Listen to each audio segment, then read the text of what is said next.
Ini merupakan kehormatan bagi saya pribadi, Baden Arduhan sebagai editor inci, pimpinan redaksi bukan saja di media.com tapi juga di Gemar TV.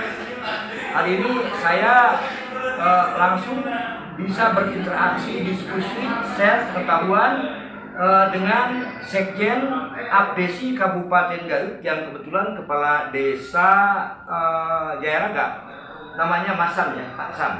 Oke, dan perlu diketahui bahwa Pak Sam itu adalah sosok ya, seorang politisi yang sudah banyak malam melintang di dunia politik praktis.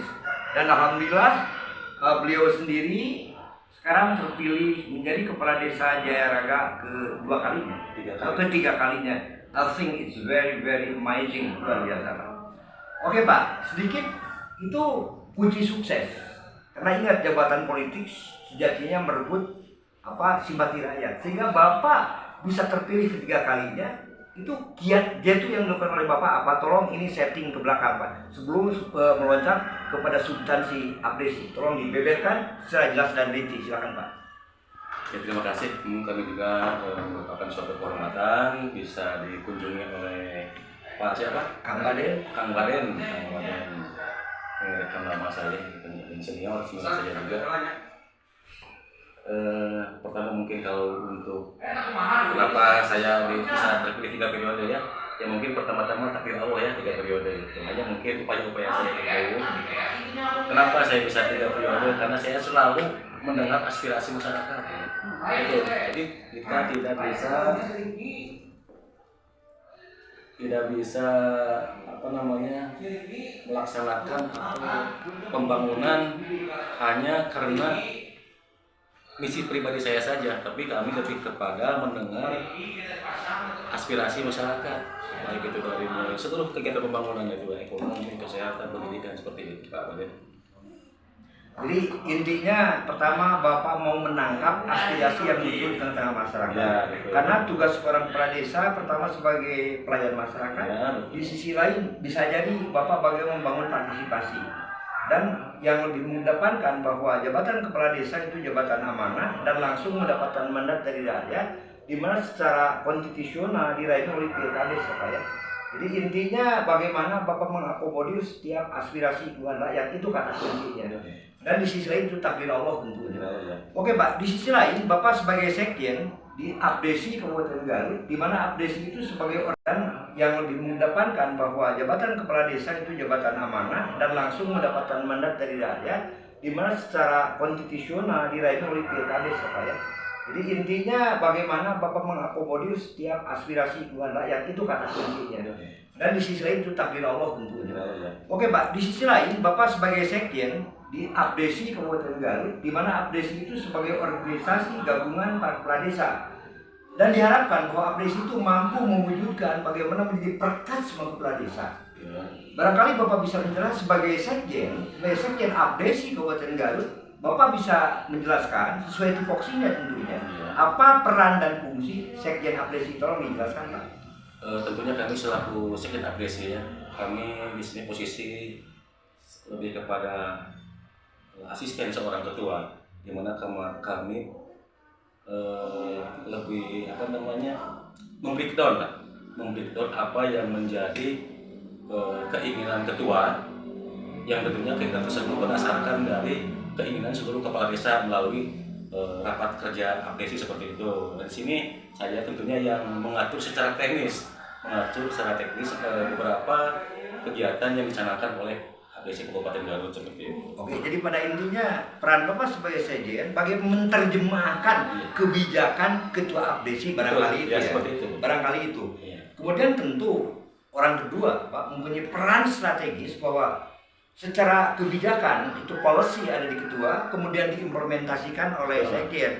Di mana sejatinya tugas sekjen jauh lebih berat sih Pak. Harus jujur, baik dari sisi kerja maupun teknis ya Pak tentunya. Oke Pak, tadi sudah dijelaskan. Kemudian apa yang menjadi skala prioritas ke depan untuk memajukan Abdesi Kabupaten Garut? Apakah SDM atau memang perlengkapan atau apa Pak? Pertama mungkin kalau namanya kita membangun organisasi Abdesi, yang mana Abdesi merupakan organisasi profesinya, di dalamnya itu para kepala desa dan perangkat desa. Nah, pertama-tama ini dikarenakan kita semua adalah sebagai para pemimpin di desanya, tentunya kami di sini ada yang diutamakan unsur pembinaan. Unsur pembinaan bagaimana kita membentuk seorang pribadi pemimpin untuk di desanya. Karena dari situ tidak ada sekolahnya. Di sini perlu kita membekali mereka dengan wawasan-wawasan sehingga mereka mampu menjadi seorang pemimpin yang berwibawa di tengah-tengah masyarakat, seperti itu Pak. Jadi yang jelas bahwa background kepala desa aneka ragam. Ada yang S1, ijazahnya malah tidak sedikit yang cuma ijazah persamaannya Pak. Jadi yang lebih penting bagaimana menyatukan visi mereka dan yang lebih penting tentunya. Oke Pak, tadi sudah dijelaskan. Kemudian apa yang menjadi skala prioritas ke depan untuk memajukan abdesi Kabupaten Garut? Apakah SDM atau memang perlengkapan atau apa Pak? Pertama mungkin kalau namanya kita membangun organisasi abdesi, yang mana abdesi merupakan organisasi profesi ya, di dalamnya itu para kepala desa dan perangkat desa. Nah, pertama-tama ini dikarenakan kita semua adalah sebagai para pemimpin di desanya, tentunya kami di sini ada yang diutamakan unsur pembinaan. Unsur pembinaan bagaimana kita membentuk seorang pribadi pemimpin untuk di desanya. Karena dari situ tidak ada sekolahnya. Di sini perlu kita membekali mereka dengan wawasan-wawasan sehingga mereka mampu menjadi seorang pemimpin yang berwibawa di tengah-tengah masyarakat, seperti itu Pak. Jadi yang jelas bahwa background kepala desa aneka ragam. Ada yang S1, ijazahnya malah tidak sedikit yang cuma ijazah persamaannya Pak.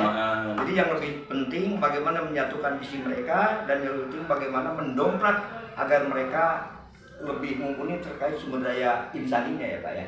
Oke Pak, apakah di APRI sendiri pernah dilakukan semacam pelatihan, baik itu pelatihan administrasi, tata kelola pemerintahan desa, pernah Pak? Itu kami lakukan secara maraton kita keliling ke DPK kecamatan. Kan di APRI ada tingkatan paling bawah yaitu Dewan Pimpinan Kecamatan. DPK kita mengadakan secara rutin pembinaan baik kita yang berkunjung ke daerah, ke kecamatan-kecamatan ataupun kecamatan diundang oleh kami untuk dalam acara silaturahmi, di dalamnya peningkatan wawasan kapasitas kita sebagai kepala desa, sebagai para pemimpin di desanya masing-masing, seperti itu. Oke.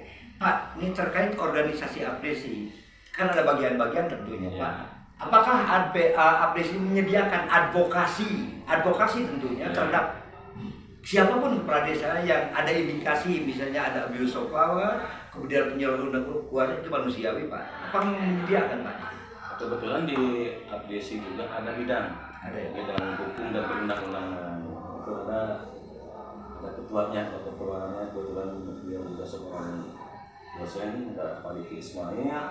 Jadi ketika ada persoalan masalah hukum, ya beliau yang saya tugaskan untuk meluruskan, menyelesaikan persoalan itu. Oke Pak, kemudian closing statement Pak. Apa harapan Bapak, mobil khusus kepada para anggota abdesi, kemudian secara partikal kepada dinas terkait serta DPMD, mobil khusus di DPMD, kemudian kepada Bupati Garut? Pemda Garut ya, dan kabupaten, karena persoalan itu kebanyakan munculnya di sana.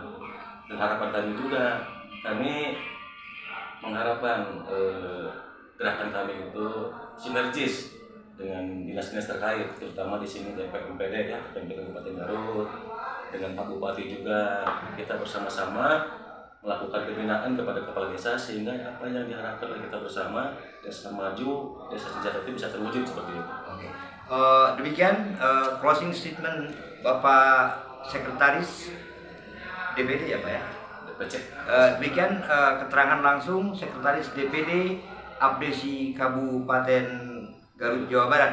Dan alhamdulillah suasana bincang-bincang atau ya special interview ini berlangsung lancar, aman, kondusif, dan dikemas dengan nuansa penuh kekeluargaan. Terima kasih Pak Sam, sukses buat Sam. Doa restu dari kami. Bapak banyak semua dimudahkan dalam segala urusan. Terima kasih.